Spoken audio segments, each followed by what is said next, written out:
안녕하세요. 김상호입니다. 오늘은 데이터 분석과 관련된 저희 경력과 경험을 공유하는 그런 컨텐츠로 준비해 보았습니다. 오늘 컨텐츠는 평소와 달리 조금 길 것으로 예상이 되는데요. 저희 솔직한 마음을 전달해 드리고자 오늘 이제 컨텐츠에 대해서는 촬영 후 편집 없이 어, 업로드 하도록 하겠습니다. 저는 약 20여 년간의 직장 생활에서 데이터와 관련된 업무를 해오고 있습니다. 삼성 테스코, 홈플러스로 이제 알려져 있죠. 예, 더넘비 코리아, 그다음에 닐슨 코리아, 그리고 현재는 마켓링크에서 데이터와 관련된 R&D 연구소장을 맡고 있습니다. 오늘 말씀드릴 내용을 이제 한 장으로 정리해서 이제 말씀을 드리고자 합니다. 왼쪽 상단에 이제 데이터로 이제 시작하는 부분은 이제 사회 초년에 우리 후배님들이 좀 아셨으면 하는 그런 내용들에 대해서 좀 말씀을 드리고자 하고요. 우측 하단으로 갈수록 이 분야 전문가로서 이 분야에 있어서 좀 이제 인정받고 경력이 많이 쌓이는 그런 분들께 좀 말씀드리고 싶은 그런 내용이 되겠습니다. 대체적으로 보면 저희가 이제 사회 이제 초년생, 초년으로 이제 처음 시작하는 그런 데이터 사이언티스트, 데이터 분석가들이 받는 연봉은 한 3, 4천 정도가 되는 것 같습니다. 물론 이제 경력이 쌓여서 이제 우측 하단으로 올수록 이제 연봉이 올라가게 되고 이제 전문가로서 역할을 하게 되는데요. 대략 주위의 의견을 좀 종합해 보면 연봉은 한 1억에서 한 2억 정도가 되는 것 같습니다. 네, 그 데이터와 관련돼서 이제 그 아래쪽 파란색 부분은 조금 이제 비전공자를 위한 말씀을 좀 나누고자 하고요. 빨간색 부분은 통계나 컴퓨터 공학 같이 실제로 데이터 분석을 하고 데이터를 좀 만지는 그런 분들께 좀 그런 분들에게 좀 이렇게 말씀드리고 싶은 그런 주제를 좀 준비해 보았습니다. 먼저 데이터와 관련해서 처음에 이제 필요로 한 부분이 내외부 데이터인 것 같습니다. 떤 말씀을 드리고 싶냐면 저희가 이제 데이터를 분석을 하다 보면 처음에는 회사에서 보유하고 있는 그런 데이터를 이제 분석을 많이 하게 되죠. 그렇죠? 뭐 예를 들어 멤버십 데이터가 있는 회사라면 그 내부의 그 멤버십 데이터를 이용해서 고객에 대한 성향을 분석을 한다든지 아니면 구매 상품 정보가 있으면 상품에 대한 분석을 한다든지 그러한 어떤 분석 업무들을 이제 하게 되는데 사실 어떤 고급적인 고급적인 저희가 뭐라고 그래야 되나요? 음, 좀 다별량 통계라든지 통계 분석이라든지 이러한 부분들까지는 요구를 하고 있는 것 같지는 않습니다. 데이터를 어떻게 하면 내부에 있는 데이터를 잘 수집하고 추출하고 정제하고 이러한 역할들을 많이 기대를 하고 하면서 이 일을 좀 시키게 되는 거고요. 외부 데이터는 저희가 이제 분석을 하다 보면 예를 들면 뭐 날씨 데이터라든지 이러한 부분들의 데이터를 함께 이제 복합적으로 분석을 해야 될 필요성이 있을 때가 있습니다. 이럴 때 외부 데이터를 잘 수집하는 것도 능력인데 그러한 부분들을 요구를 하는 것 같습니다. 예를 들면 저희가 어, 가장 유명한 외부 데이터를 좀 go.kr인가요? 예, data.go.kr 공공 데이터 포털에 들어가면 또 우리가 활용할 수 있는 많은 데이터들이 이렇게 오픈이 되어 있는 것을 확인해 볼 수 있고요. 이 하나하나에 대해서는 여러분들이 시간 되실 때 들어가서 어떤 데이터를 공공 데이터를 이용할지에 대해서 좀 이렇게 살펴보시면 좋을 것 같습니다. 최근에는 이 data.go.kr에 들어가서 데이터를 받는 방법이 두 가지 형태인 것 같습니다. 이제 파일 형태로도 이제 데이터를 이제 받을 수가 있고요. 또한 그 API를 통해서 원하는 데이터를 받아올 수 있는 그런 방법도 있는 것 같습니다. 뭐 당연히 저희가 이제 통계청의 마이크로 데이터도 유명한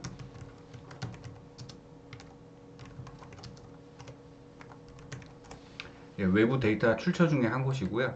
여기에 들어가면 뭐 예를 들어 주민등록 인구 통계라든지 등 다양한 또한 그 외부의 그러니까 공익 목적으로 오픈이 된 다양한 자료를 확인해 볼 수 있습니다.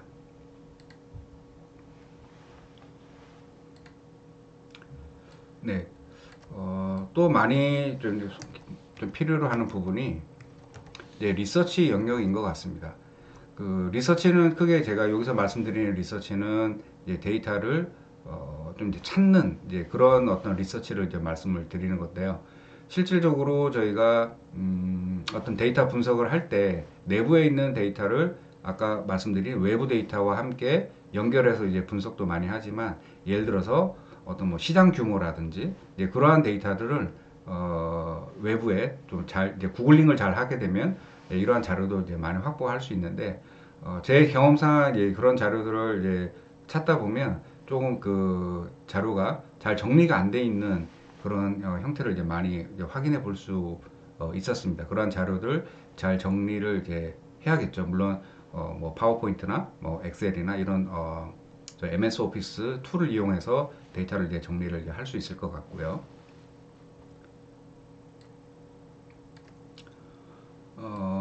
예, 통계를 그러니까 그 데이터 분석 쪽과 관련된 쪽에서는 퀀티터티브라고 하나요? 퀀티터티브 그다음에 퀄러터티브 그쵸? 예, 정량 데이터, 정성 데이터 예, 이런 데이터들이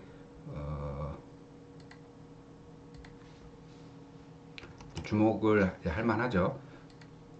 예를 들면 어떤 의미냐면 저희가 흔히 말하는 CRM 데이터, 그러니까 그 트랜잭션 데이터라고 표현을 해야 되나요? 이런 데이터는 좀 그 퀀터티티브, 그러니까 정량적인 데이터가 이제 많죠, 그렇죠? 퀄리터티브, 네, 정성이고요. 정성적인 데이터에 대해서는 예를 들면 뭐, 그 저희가 이제 프로젝트라 일을 하다 보면 데이터를 전문적으로 다루시는 이제 분들이 주로 이제 정량 데이터에 강하다면 이제 정성 데이터 같은 경우는 조금 우리가 뭐 버즈라든지 그다음에 그 소리라든지 이미지라든지 이런 어떤 것도 예전에는 이제 분석을 잘 안 했다면 요즘은 이제 뭐 빅데이터, 머신러닝의 발전에 의해서 그런 데이터도 이제 분석을 이제 하게 되죠, 그렇죠? 예. 그래서 그러한 부분들에 대한 이제 분석을 많이 하게 되는데 뭐 뒤에도 말씀드릴 다양한 도구를 이용해서 이런 데이터를 이제 분석을 할 수 있는데 그런 데이터를 직접적으로는 이제 그 분석할 수 있는 아직 스킬은 아직 그 완성이 안 됐다 하더라도 그런 데이터를 이제 분석할 수 있다라는 것을 알고 있는 것 자체가 되게 중요한 것 같습니다. 그렇죠? 예, 뭐 요즘에는 뭐라고 해야 되나요? 그 얼굴 인식이라고 해야 되나요? 예, 그런 부분들에 대해서도 이제 분석을 하게 되는데 예, 그런 부분들이 약간 비정형 데이터죠. 저희가 예, 그런 부분에 있어서 저희가 이제 분석을 할 수 있는 그런 어떤 뭐랄까 기본적인 소양이 좀 많이 이제 필요한 것 같습니다. 그래서 1단계에서 저희가 이제 전체적으로 이러한 모든 데이터, 예, 내외부 데이터나 정성 정량 아니면 리서치 데이터에 대해서는 제가 생각에는 가장 그 중요한 소양이 서머리라고 생각이 듭니다. 데이터를 요약하는 것이 결코 쉽지가 않거든요. 그래서 방대한 데이터를 어떻게 하면 저희가 일목요연하게 그리고 뭐 데이터 분석이 나중에 액션으로 연결이 돼야 되는데 그러한 부분들이 그러려면 모든 분들이 다 데이터 분석을 잘 하거나 관심이 있는 게 아니기 때문에 데이터 사이언티스트로 일하는 우리 후배님들이 좀 주니어 때 잘 하셔야 될 부분이 데이터를 요약하는 그러니까 어떤 의미를 가지는지 흔히 말하는 그래서 무슨 의미를 가지는데 예, 라고 하는 그런 부분에 있어서 인사이트를 잘 도출할 수 있는 그런 데이터를 요약하는 예, 그런 것들이 되게 중요한 거라고 생각이 됩니다. 그러면 서머리를 어떻게 하면 잘하냐? 예, 제 경험상으로는 많이 해봐야 되는 것 같아요.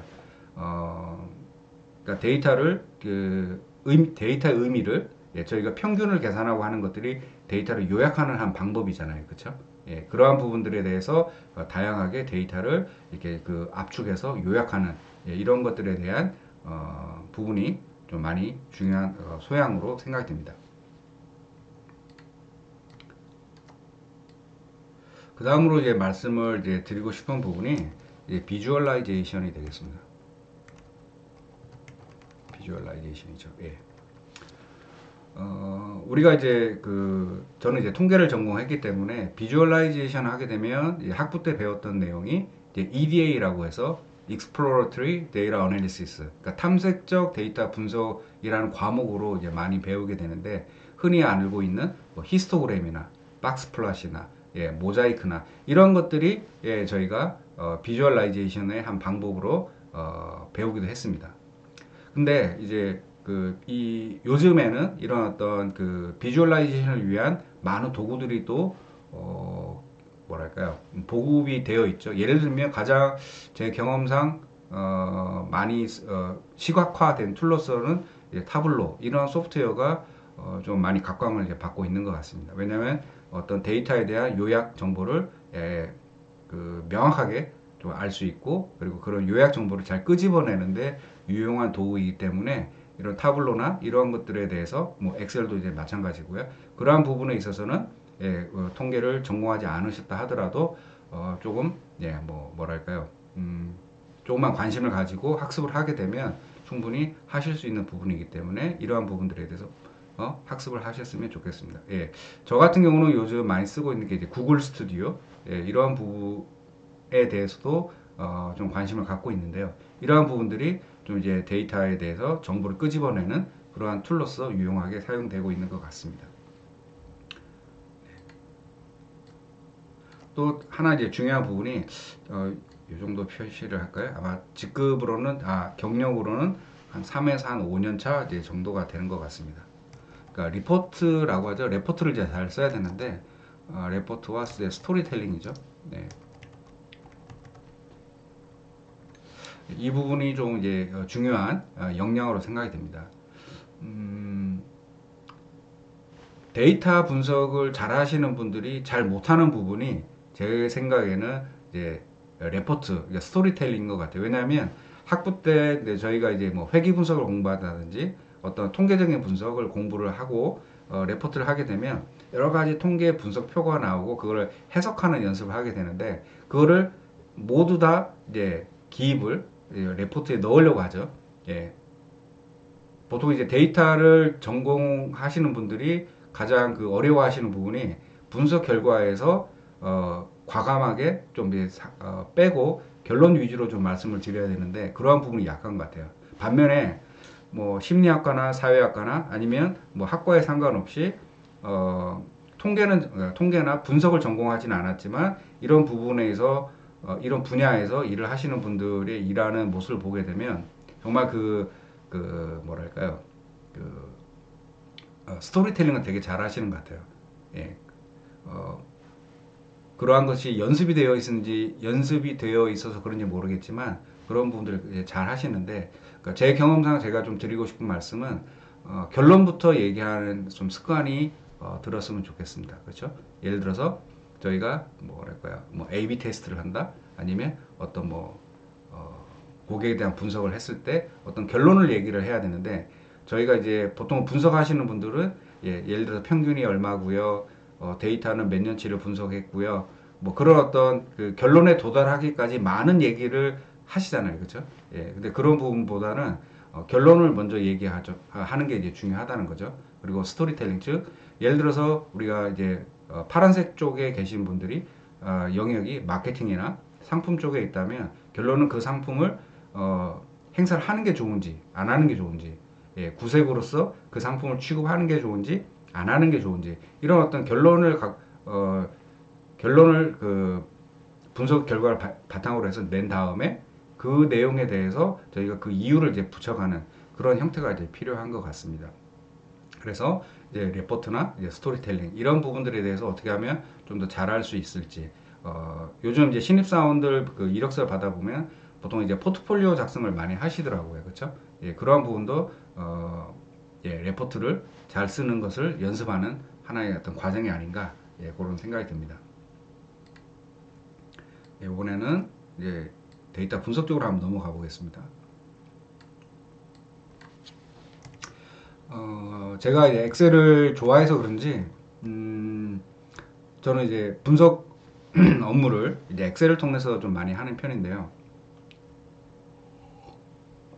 그 이유가 엑셀이라고 하는 이제 툴 자체는 그러니까 분석적인 뭐 레포트 툴로도 쓸 수 있고 분석 툴로도 이제 쓸 수가 있는데, 엑셀로 뭔가 이제 분석을 했을 때는 분석이 조금 약하신 분들하고 일을 하거나 하더라도 잘 따라오시더라고요. 그 내용을 이 내용을 그러니까 뭐랄까 그 후배님들한테 설명해주고 업무를 그 같이 하는 데 있어서 엑셀로 했을 때 조금 편리하게 그 결과를 받아들이는 걸 좀 많이 확인할 수 있어서 엑셀을 기본적인 엑셀은 좀 이제 사용하시는 것을 권장해 드리고 싶습니다.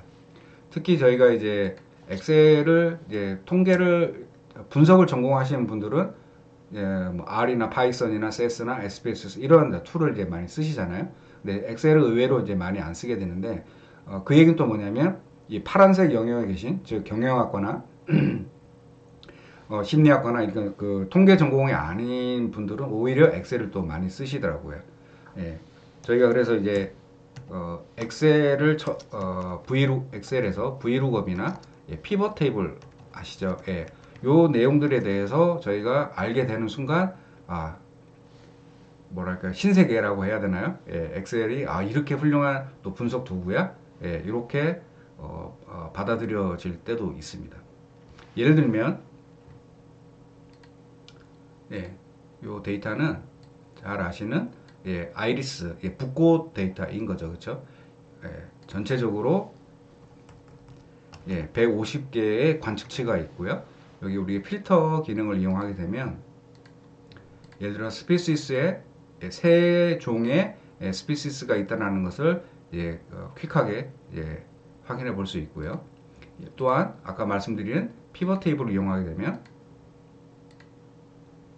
스피시스별로 세팔랭스의 이렇게 보여드려야겠네요. 평균 표시 형식에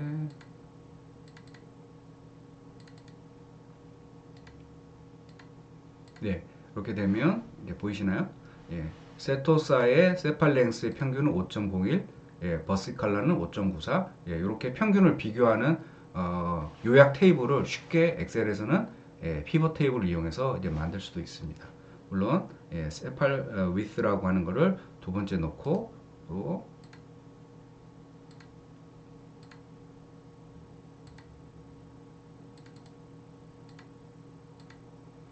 이와 같이 함으로써 저희가 각 그 스피시스별로 종별로 원하는 그 연속형 변수에 대한 평균을 계산해 보는 그런 것도 쉽게 엑셀에서는 할 수가 있죠. 그래서 엑셀에 다양한 기능들이 있는데 저희가 브이룩업이나 뭐 피벗 테이블 이런 형태 브이룩업은 주로 이종 간의 데이터를 룩업 테이블을 이용해서 원하는 필드를 가져올 때 주로 유용하게 많이 쓰이고 있고요. 피벗 테이블 같은 경우는 아까 보여드린 것처럼 엑셀로 데이터가 이렇게 업로드가 가능하다면 그 데이터에 대해서 요약하는 그런 형태로 사용하는데 많이 훌륭하게 쓸 수 있는 그런 기능인 것 같습니다. 그 다음에 이제 말씀드릴 부분이 SQL입니다. 실질적으로 저희가 가장 많이 쓰는 데이터 추출은 이제 SQL인 것 같아요. 그렇죠? Structured Query Language. 물론 이 SQL을 MS SQL이라든지 그 툴은 여러 가지가 있는데 거의 문법은 대동소이하다고 이제 생각하시면 될 것 같습니다. 그 SQL이 의외로 그러니까 뭐랄까요 뭐 자격증도 제가 이제 알고 있기는 따로 있는 걸로 알고 있는데 이 SQL을 통해서 저희가 기간계 데이터로부터 원하는 데이터를 저희가 추출해내는데 훌륭하게 쓸 수가 있죠. 그렇죠? 데이터를 이제 조인을 해서 원하는 데이터를 추출할 수 있는데 이 SQL만 갖고 진짜 10여 년 이상 직장생활 하시는 그 능력만 갖고도 인정받고 직장생활을 하시는 분들이 많을 정도로 SQL은 그만큼 대용량의 대용량의 데이터로부터 원하는 정보를 추출해내는 유용한 도구가 SQL이 아닌가 생각이 듭니다. 그래서 만약에 엑셀을 배워야 돼요? 아니면 SQL을 배워야 돼요? 라고 저한테 물어보신다면 저는 엑셀을 좋아하고 사랑하지만 SQL을 더 배우는 것을 추천해 드리고 싶습니다. 그만큼 사회에서 요구하는 것도 많고요. 실제로 요즘 뭐라 해야 되나 데이터 사이언티스트 내지는 빅데이터와 관련된 업무를 하시는 분들도 이 SQL을 이용해서 데이터를 추출하거나 분석하는 경우를 많이 보고 있습니다. 그래서 이런 SQL에 대해서 시간이 되시면 꼭 학습을 하셨으면 좋겠습니다. 예, 요 정도가 연봉 아까 말씀드렸 여기 3, 4천 말씀드렸으니까 이제 한 뭐랄까요 한 4천에서 6천대라고 또 볼 수 있겠네요. 네. 너무 돈만 말씀드리는 것 같아서 좀 그렇지만 이제 좀 이렇게 그러니까 어느 선인지 도움이 되셨으면 하는 마음에서 좀 이제 급여를 대략적으로 한번 말씀드렸습니다. 이제 분석에 이제 고급 과장님, 차장님 그 위로 이제 그쪽에서 저희가 이제 현업에서 이제 날아다니는 그런 경력대가 되죠. 이때 저희가 이제 많이 쓰는 게 세스나 SPSS, 예, 그다음에 R, 파이썬 이렇게 많이 쓰죠, 그렇죠? 예, 요즘은 확실히 보면 이제 파이썬이 대세인 것 같아요. 왜냐하면 파이썬을 뭐 예를 들어 데이터를 이제 크롤링을 한다든지 할 때도 뭐 R이나 파이썬에 의해서 둘 다 이제 가능하지만 보통 우리가 그 데이터를 추출하고 데이터를 정제하는 역할을 하시는 분들이 제가 보면 통계를 전공하신 분보다는 컴퓨터 공학이나 좀 이게 그 좀 다른 그러니까 뭐랄까요 산업공학 좀 아닌가요? 예, 이런 쪽에서 경력을 쌓으신 분들이 많은데 이 파이썬의 언어가 저도 이제 요즘 조금씩 공부를 하고 있지만 언어가 그분들이 잘 다루시는 C++이나 그다음에 그런 어떤 그 프로그래밍 환경이 좀 그 파이썬이 비슷한 것 같아요. 그래서 그분들이 좀 더 친숙하게 쓸 수 있기 때문에 이제 파이썬을 많이 쓰시는 것 같고요. 저는 이제 R이라고 하는 프로그램을 또 엑셀과 함께 이제 많이 쓰는데 R이라고 하는 거는 원래 제가 이제 학부 때는 S 플러스라는 프로그램으로 저희가 이제 배우긴 했었는데 세스와는 다르게 좀 뭐랄까 직접 프로그래밍을 세스는 프로시저 랭귀지로 프로시저 소프트웨어로 이제 뭐 이렇게 저희가 범주화를 한다면 R이라고 하는 거는 저희가 한 줄 한 줄 저희가 프로그래밍 직접 이제 하는 재미가 있는 언어가 되죠. 물론 요즘에는 당연히 또 유명하신 분들이 만들어 놓은 그 펑션이나 라이브러리를 이용해서 이제 프로그래밍을 많이 하게 되는데 요 언어들이 어쨌든 많이 쓰이고 있는 것 같습니다. 그래서 어느 소프트웨어가 좋아요? 뭐 써요? 꼭 배워야 돼요? 라고는 질문을 좀 많이 받기는 하는데 정답이 있는 것 같지는 않습니다. 저도 이제 제가 인터뷰를 했던 저희 동료들이나 후배님들하고 얘기를 해보면 업계에 따라서 사용하는 랭귀지는 좀 다른 것 같고요. 세스도 이제 많이 쓰시고 의학 쪽에서 여전히 많이 쓰고 계신 것 같고요. 그다음에 SPSS도 이제 뭐 사회조사 방법론 이런 쪽에서 많이 쓰고 있고 저 역시도 SPSS가 되게 매력적인 도구죠. 왜냐하면 그 저희가 드롭다운이라고 해야 되나 드롭다운 방식이기 때문에 메뉴에서 클릭만 하면서 분석을 할 수 있는 도구이기 때문에 그 나름대로의 또 분석적인 소프트웨어로서 가치가 있는 것 같습니다. 예. R은 또 R 나름대로의 매력이 있고요. 그래서 제가 이제 아시겠지만 주로 올리는 동영상들이 뭐 엑셀과 R을 이용한 회귀 분석 뭐 이런 것들을 이제 많이 올리고 있잖아요.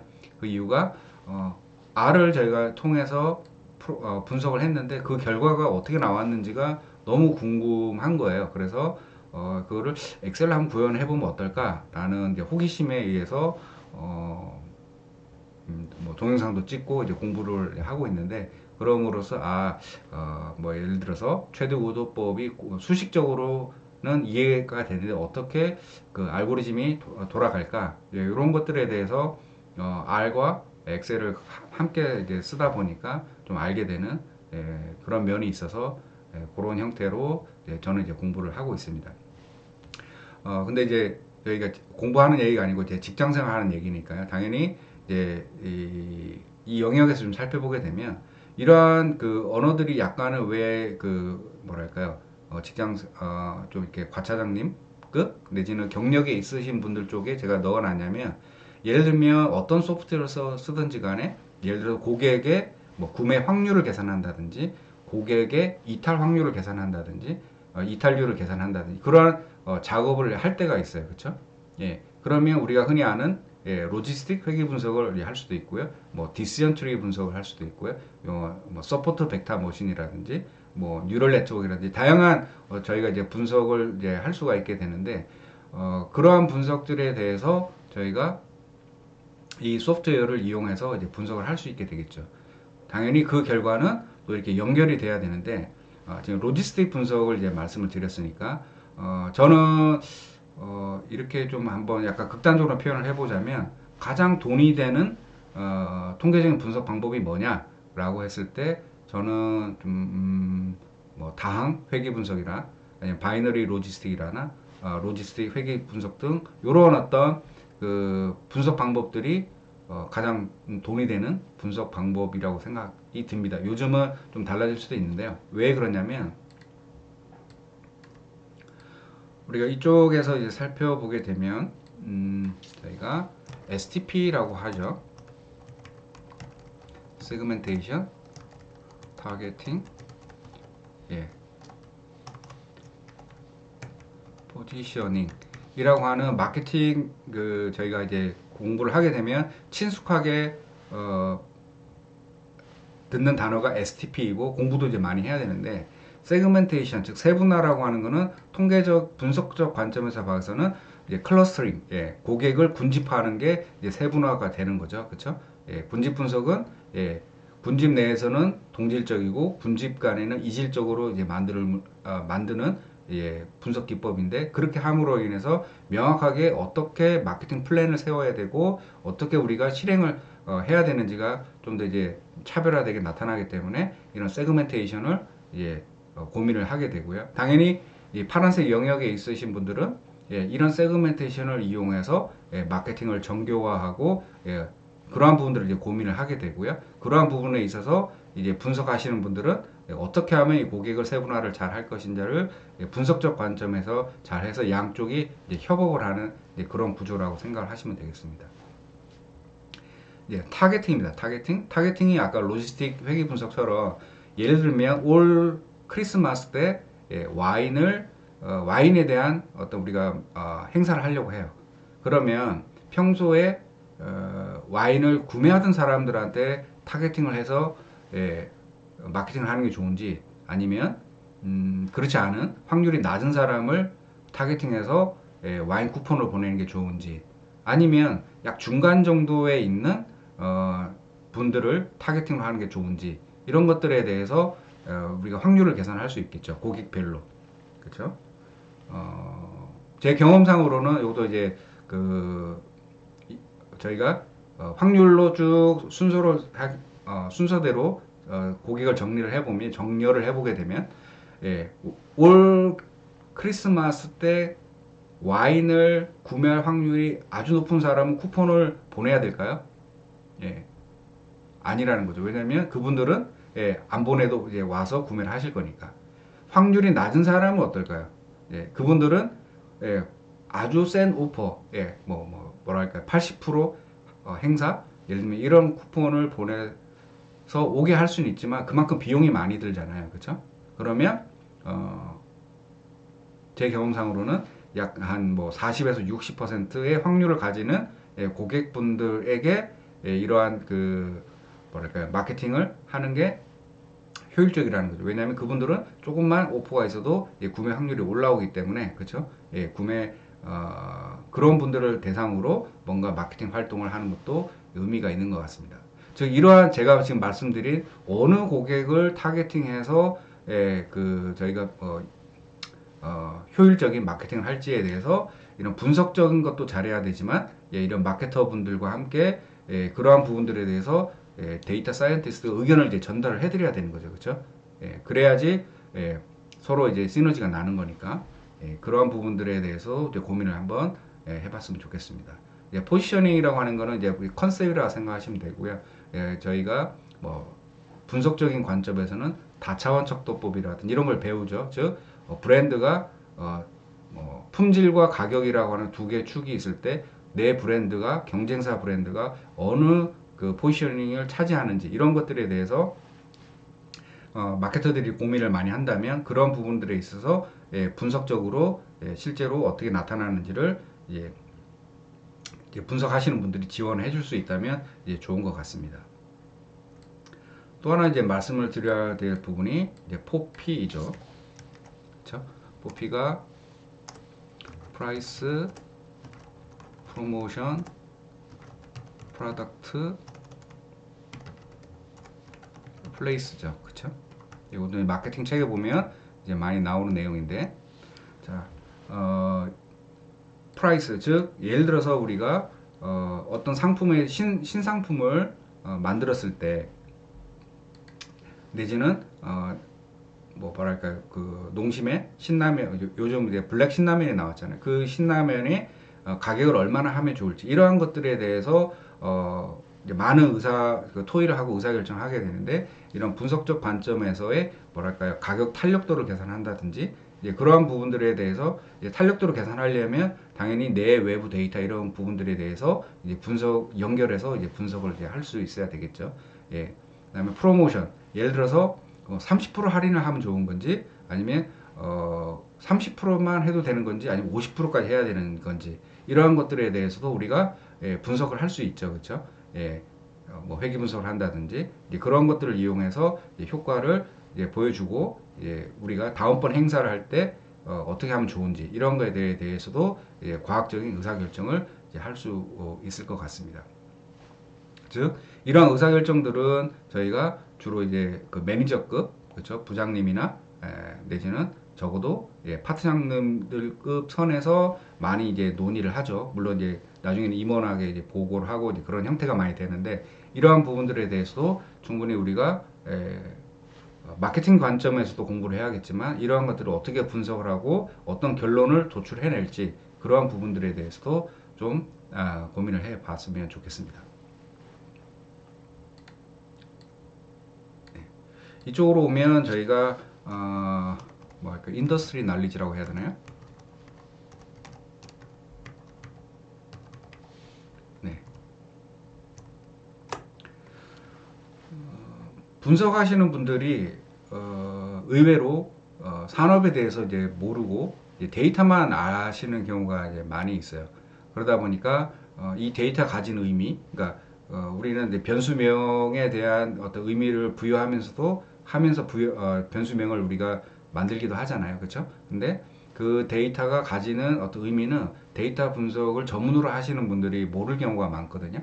그럴 때는 저 같은 경우는 좀 권해드리고 싶은 방법이, 이런 쪽에서의 그 데이터에 대한 그 데이터 자체를 분석하는 역량은 좀 떨어지지만, 데이터가 가지는 의미를 아시는 분들이 있거든요. 그분들하고 뭐 인터뷰를 한다든지 뭐 차 한잔 마시면서 충분히 이제 말씀을 나누면서 데이터가 가지는 의미에 대해서도 좀 알게 되면 좀 더 데이터가 분석적인 면에서 이제 풍성해지게 됩니다. 제 이제 경험을 하나 말씀드리면, 예를 들면 저희가 주소가 있다고 해볼게요. 주소. 네. 그 제가 이제 상권 분석을 이제 할 텐데, 예를 들어서 이제 상권 분석을 정말 그 분석은 모르지만 그 분석을 하시는 분들은 그 주소만 보고도 그 상권이 머릿속에 이제 있는 거죠. 뭐 아파트가 많은 지역이고, 아니면 뭐 일반 주택이 많은 지역이거나, 아니면 옆에 뭐 백화점이 있고 지하철이 어떻게 다니고, 이러한 부분들에 대해서 그 머릿속에 다 있기 때문에 그걸 바탕으로 상권에 대한 설명을 이제 많이 해주시죠. 그러면 저희는 그런 내용들을 분석하는 사람들을 어떻게 하면 그 내용들을 데이터화할까, 이런 부분들에 대해서 이제 고민을 이제 많이 해야 되는데,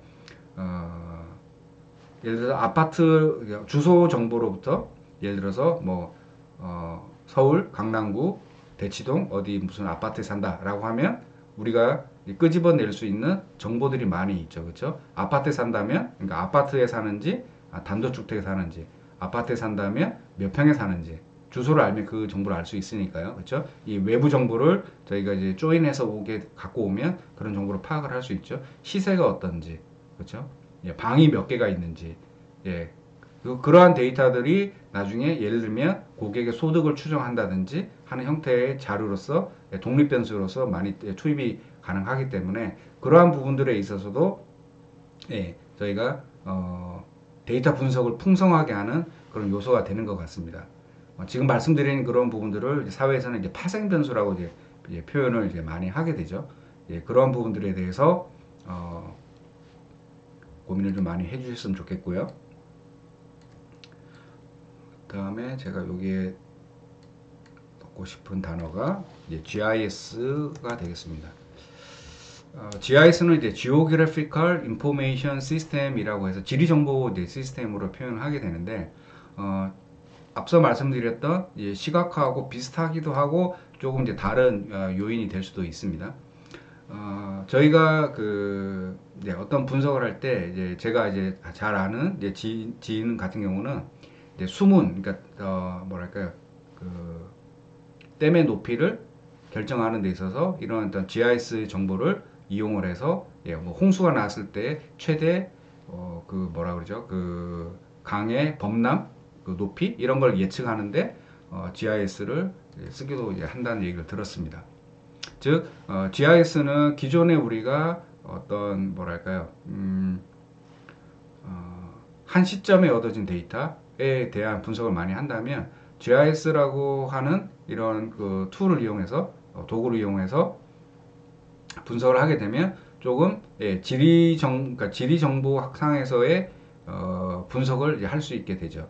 당연히 비주얼라이제이션에서도 예를 들어서 지역별 평균 임금을 GIS를 이용해서 표시를 할 수도 있는데 그거는 이제 단순한 데이터 시각화 부분인 거고요. GIS는 그런 어떤 시각화 부분을 좀 더 뛰어넘어서서 모델링까지 가는 그런 단계가 되겠습니다. 이런 부분들은 좀 특화되어 있긴 하죠. 하지만 이 GIS 부분도 데이터 분석을 하시는 분들이 좀 더 전문적으로 특화돼서 할 수 있는 데이터 분석 부분인 것 같습니다. 또한 제가 이제 경험했던 오프라인에서 유통사에서도 상권 분석이 중요하죠. 왜냐하면 그 상권 분석을 통해서 어느 곳에 점포를 열어야 하고 특정한 어떤 우리가 그 곳에 대형마트를 오픈하게 된다면 예상 매출은 얼마가 되는지 이러한 부분들이 다 이제 GIS 분석과 연관이 되어 있습니다. 재미있으신가요? 저도 이렇게 거의 지금 한 35분 이렇게 녹화를 하고 있는데 이런 식의 녹화는 이제 처음이다 보니까 좀 뭐랄까 생각한 것만큼 이렇게 말을 하고 있는지 좀 잘 모르겠습니다. 일단 진행 한번 하면서 하면서 좀 말씀드리겠습니다. 그래서 이제 저희가 이 서머리라고 하는 부분이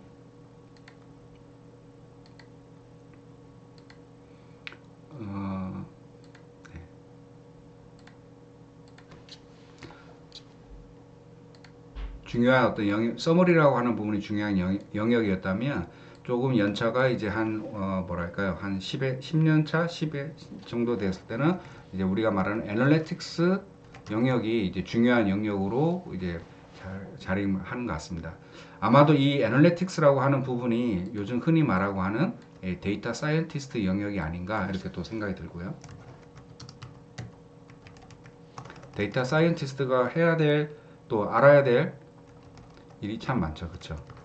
그래서 직접적인 데이터 분석도 잘 해야겠지만 이런 툴들을 이용해서 그 업계에서 요구하는 그런 어떤 기본적인 지식 및 어떤 마케팅 상품 쪽에 관련된 어떤 날리지 이런 부분도 데이터 사이언티스트가 알고 이런 분석 애널리틱스에 이제 적용을 해야 되고요.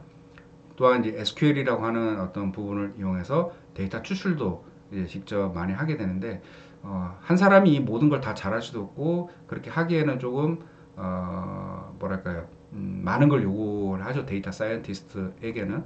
그러다 보니까 회사별로 조금씩 중요 부분은 좀 다른 것 같습니다. 이런 쪽을 좀 더 중요하게 생각하는 데이터 사이언티스트의 역량을 바라보는 회사도 있고 이런 어떤 프로그래밍을 좀 더 잘하는 역량을 기대하는 그런 회사도 있는 것 같습니다.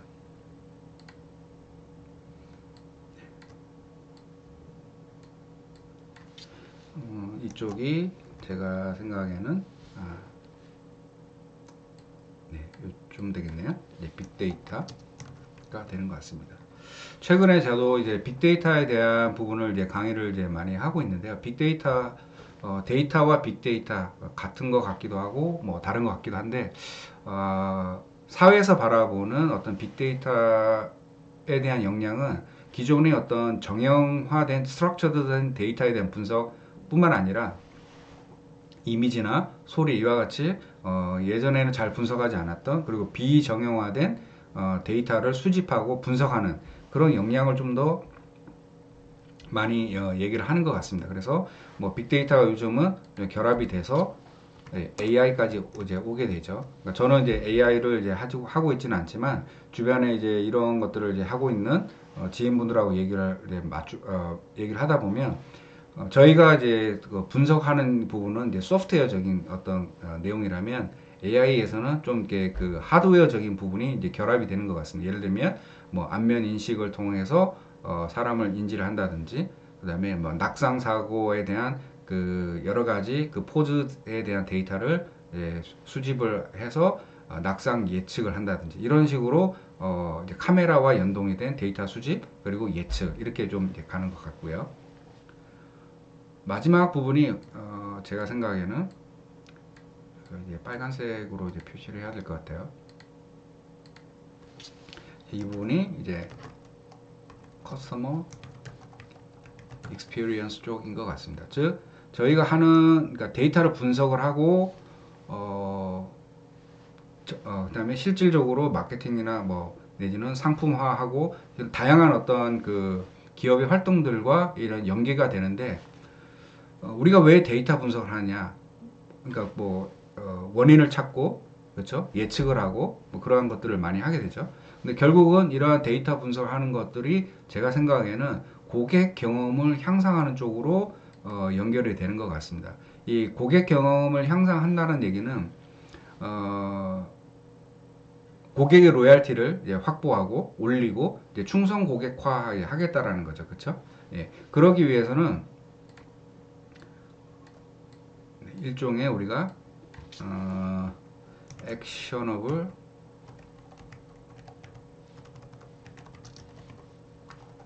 하이포세시스라고 하나요? 예. 실행 가능한 가설이라고 하는데 고객들하고 얘기를 해보고 저희가 뭐 개선 사항을 얘기를 해보게 되면 정말 많은 그 개선 포인트들이 나오죠, 그렇죠? 고객들은 뭐가 불편해요, 뭐가 고쳐졌으면 좋겠어요, 왜 이런 상품은 없어요, 뭐 그런 어떤 다양한 문제, 불만 컴플레인이 나오게 되는데 그 모든 것들을 우리가 한꺼번에 해결할 수는 없잖아요, 그렇죠? 물론 그런 상황이 되면 좋겠지만 예를 들면 아마존 고 같은 경우도 생각해 보면 무인 점포잖아요. 예, 그거는 고객의 경험을 고객들이 어떤 계산을 하는 불편함 이런 것들을 해소하기 위한 형태로서 결과물이 이제 무인 매장인 거지, 그렇죠? 무인 매장이 만들어졌다라는 거죠. 그러면 이 액셔너블 하이포테시스 즉 실행 가능한 가설에 대해서 우리가 많은 그 비즈니스 포인트가 이제 만들어지는 거죠. 예를 들면 액셔너블 하이포테시스의 뭐 기본적인 게 신용카드가 없어도 상품을 살 수 있었으면 좋겠다. 그렇죠? 그다음에 내가 원하는 시간에 원하는 장소에 상품을 배달해 줬으면 좋겠다. 그렇죠? 아니면 뭐 제조사 입장을 보면 내가 만들어내는 상품들 중에 불량률을 불량에 대한 정확도를 올렸으면 좋겠다. 이런 많은 개선 포인트들이 나오는 거죠. 그렇죠? 그러한 것들이 결국은 분석이 돼야 하고 그러한 것들이 고객 경험을 향상시키는 쪽으로 연결이 돼야 된다라는 거죠. 그런 관점에서 저희가 이쪽 영역으로 올 때는 실무적인에서 많은 분석을 지원을 받고 그러한 내용들이 어떻게 비즈니스에 도입을 하고 향상시킬 수 있을까 이런 부분들에 있어서는 좀 임원분들이나 이런 쪽에 전문가분들이 많이 투입이 되는 것 같습니다. 네, 이거. 그 다음에 제가 이제 말씀드리고 싶던 부분이 분석적인 부분에 있어서는 결국은 뭔가 예, 제가 이제 이 부분하고 하나가 더 남은 게 좀 어려운 부분이 잘 안 하는 부분이 타임 시리즈 어널리시스. 예, 그러니까 시계열 분석인 거죠. 예, 이 부분을 좀 더 이제 말씀을 이제 드리고 싶은데요. 시계열 분석이 이제 이코노메트릭스, 즉 계량 경제학에서도 그렇고 좀 이렇게 그 뭐라 그래야 되나요? 미래를 예측하는 예, 그런 부분에 있어서 과거에 쌓인 시간에 따라 쌓인 데이터를 바탕으로 미래를 예측하는 예, 그런 쪽에 의해서 그런 쪽의 분석을 많이 요구하는데 제 경험상 그 보게 되면 저희가 시계열 분석은 이제 통계를 전공하시는 분들이 배우긴 하지만 아주 깊게 배우고 있는 것 같지는 않고요. 계량 경제학을 쪽에서는 이제 많이 심도 깊게 이제 배우는 것 같습니다. 즉 저희의 그 데이터들이 예를 들어서 뭐 유튜브라든지 아니면 또 뭐가 있을까요? 넷플릭스라든지 그런 어떤 그 데이터들이 시간에 의해서 계속 쌓이는 거잖아요. 그렇죠? 어떤 사람이 어떤 컨텐츠를 봤다라고 하는 그런 관점에서도 볼 수 있지만 언제 무슨 프로그램을 봤는지 시간에 따라 데이터를 쌓을 수도 있는데 앞으로의 저희 이제 데이터 분석은 좀 더 이런 시간의 디펜던시가 있는 데이터를 어떻게 분석을 하고 이를 활용할 것인지에 대해서 좀 더 수요가 높을 것으로 예상이 됩니다. 그렇죠? 예를 들어서 오늘 쇼핑을 봤다면 내일 쇼핑을 보러 올 건지 안 올 건지 이런 것도 시간의 개념이 들어간 프리딕션이 되겠죠. 예. 그런 부분에 있어서 좀 이렇게 그 공부가 그리고 공부가 되고 모델링을 하는 연습이 좀 많이 이제 필요로 할 것으로 예상이 되고 있습니다. 프리딕션과 레커멘데이션인데 빅데이터의 미래는 그러니까 데이터 분석의 미래는 예측과 추천이다 라고 저는 정리를 하고 있습니다. 무슨 말씀이냐면 저희가 하고 있는 그 어떤 분석들이 과거의 현상을 잘 정리하고 요약해서 인사이트를 얻는 것도 이제 중요하지만 그 내용을 바탕으로 미래에 무슨 일이 벌어질지 내가 팔고 있는 상품이 어제까지는 얼마가 오늘까지는 얼마치가 팔렸는데 내일 얼마가 팔릴지 이런 것들을 이제 예측하는 것이 수요를 예측을 하는 것이 비즈니스에 상당히 더 중요하게 되고 그 예측을 할 수 있는 데이터들이 예전과는 비교할 수 없을 정도로 많이 생성이 되고 있다는 거죠. 내부적으로도 그렇고 외부적으로도 그렇고. 그리고 레커멘데이션. 예를 들어서 아까 넷플릭스도 말씀드렸듯이 넷플릭스 예전에는 가입을 할 때 좋아하는 컨텐츠를 몇 개 클릭을 하게 했어요. 그걸 베이스로 상품을 추천하죠. 요즘 그 유튜브를 보게 되면 내가 어떤 프로그램을 컨텐츠를 소화를 했다라고 했을 때 그걸 베이스로 해서 추천하는 그런 컨텐츠가 올라오게 되죠. 유튜브에 보게 되면 댓글을 이런 글들이 있어요. 그렇죠? 유튜브 알고리즘이 나를 이곳까지 이끌었다. 즉 그 얘기는 뭐냐면 그만큼 추천을 잘 했기 때문에 그 유튜브의 알고리즘이 정확히는 어떻게 들어왔는지 모르겠지만 그 고객이 클릭을 하게 됐고 전혀 상관이 없어 보이는 컨텐츠이지만 고객이 시청을 하게 되고 그만큼 유튜브를 시청한 시간이 그러니까 늘어나게 되는 거죠. 즉 이러한 것들이 고객 경험과 연결이 되는 거죠.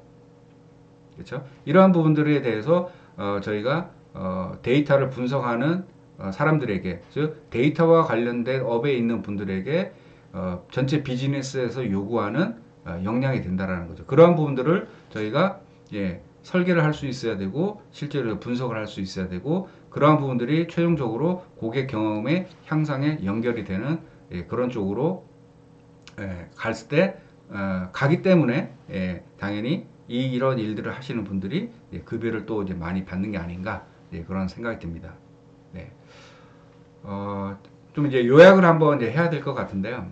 제가 오늘 이거 좀 이렇게 오늘 이 컨텐츠를 통해서 좀 말씀을 드리고 싶은 부분이 저같이 이제 통계를 전공한 사람이 이제 데이터 분석을 이제 전문적으로 하시는 분도 있지만 앞으로 여러분들이 그 경력을 쌓는 과정에서 이제 부딪힐 부분이 나는 데이터 분석만 할 거야. 이렇진 않다라는 거죠. 즉, 데이터 분석도 해야 되고, 업도 이해를 해야 되고, 그러한 부분들이 마케팅이나 상품이나 재무나 등 유관 부서와 협업 관계를 통해서 비즈니스에 도움이 되는 형태로 나타나야 된다라는 거죠.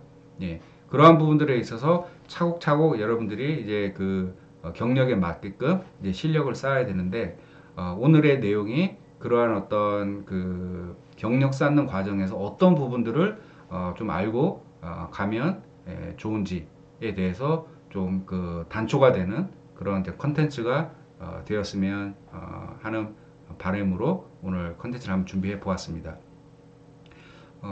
도움이 되셨는지 모르겠는데 혹시 더 이제 궁금하신 내용이나 있다면 저의 이메일로 문의를 주시면 제가 알고 있는 선에서 성심성의껏 또한 답변을 드리도록 하겠습니다. 예, 좋아요, 구독 꼭 부탁드리고요. 주변 분들에게도 많이 좀 저의 상우점 스태티스틱스에 좀 대사남 많이 전파 부탁드리겠습니다. 예. 오늘 컨텐츠 많이 이렇게 좀 길었는데요. 즐겁게 봐주셨으면 좋겠습니다. 예. 예, 시청해 주시느라고 고생 많으셨고요. 또 다음에 다른 컨텐츠로 또 인사를 드리도록 하겠습니다. 네, 감사합니다.